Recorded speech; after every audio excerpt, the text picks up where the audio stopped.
Hello, friends. I've sure been thinking of you, and I send my warmest wishes out to each and every one of you. I thought I would talk today for a few minutes on the topic of courage. I have found lately that that term has really spoken in light of grief and loss. It wasn't long ago I had a woman come who said, I went to visit my family, and instead of them greeting me with the traditional, I'm so sorry after your loss and my deepest sympathies, they actually greeted me with the words, have courage.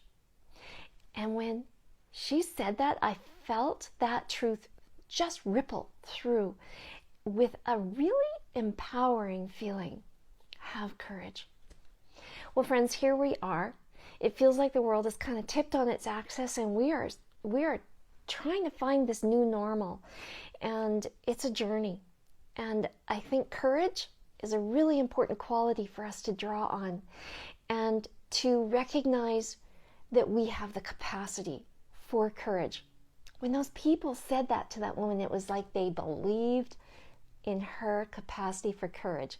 And today, I want to remind you that we all have the capacity to have courage to face whatever it is we're facing at this time. There's a wonderful author who has focused her research on vulnerability. Her name is Brene Brown. And Brene talks about the definition of courage being to speak one's heart's truth. To speak our heart's truth. To have the courage to speak whatever it is honestly going on in our heart of hearts. That's courageous. I've witnessed a lot of courage in the face of the bereaved.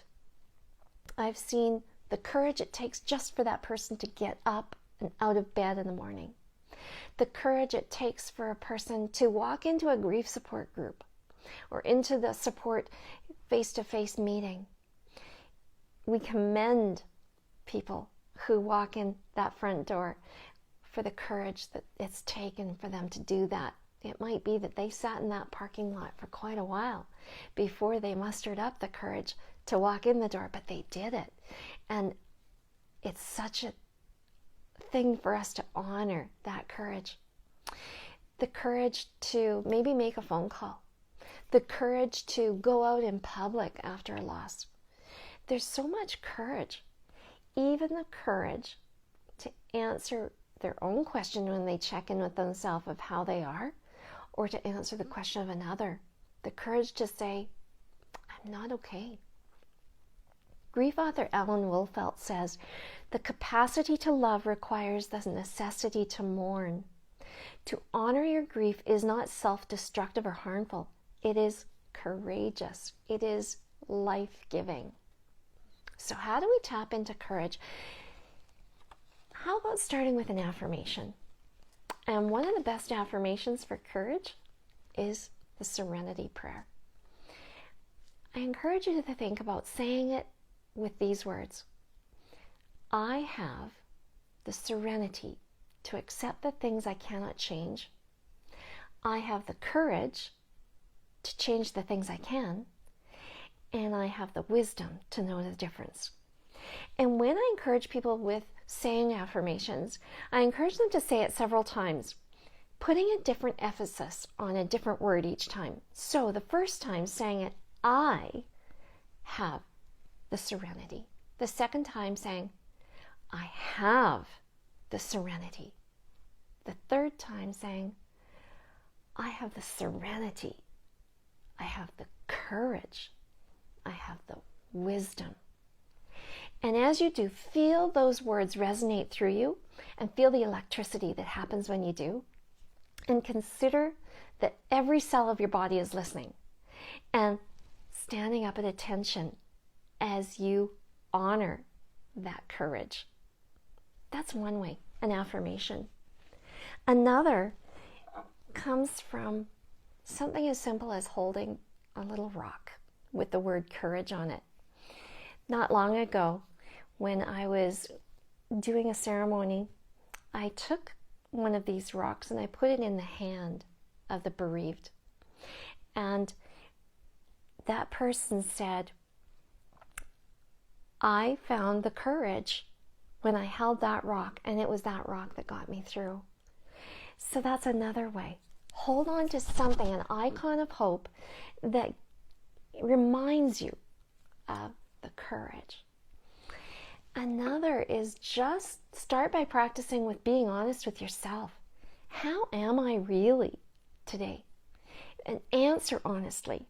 And then that will prepare you with the capacity to answer when someone else asks you, how are you today?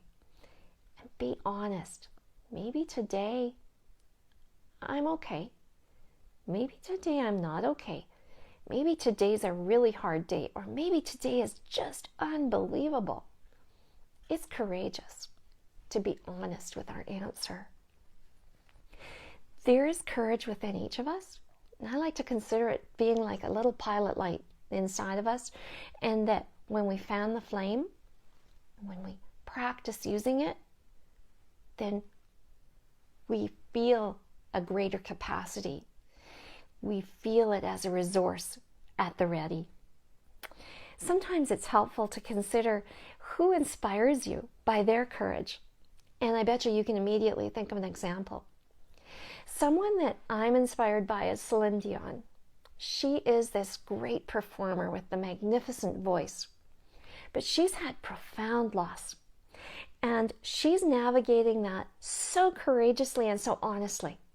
Lately, she's put out a song called Courage, and I see it as almost like a grief anthem, a courage anthem. Here's its words. Courage, don't you dare leave me now. I need you to keep away the doubts. I'm staring in the face of something new, and you're all I've got to hold on to, so courage, don't you dare leave me now. So allowing someone to inspire you, looking for those courageous people. Friends, you are courageous. I've witnessed it in you. I've seen frontline workers, essential workers who are going out every day and facing this COVID with courage, even though it is something we're all fearful of. It's so out of our control. And so focusing on what they have the power and the control over, and that's just what they go out with courage to help take care of us. It's amazing.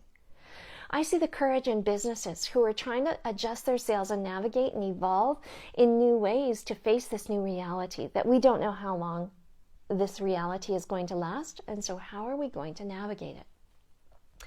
I've seen parents who are staying home and they're working from home, they're parenting from home, they're teaching their children from home, and the courage it's taken to do that. I'm seeing teachers who are having to learn technology on a whole new level and reach out and support parents in teaching those children at home. I've seen the courage of those people who live alone and are living in that isolation, and they're getting up each day and finding new ways of living in this new reality. And I see the courage of those parents who are finding ways to put food on their table when jobs are lost. We are courageous. We are getting through this.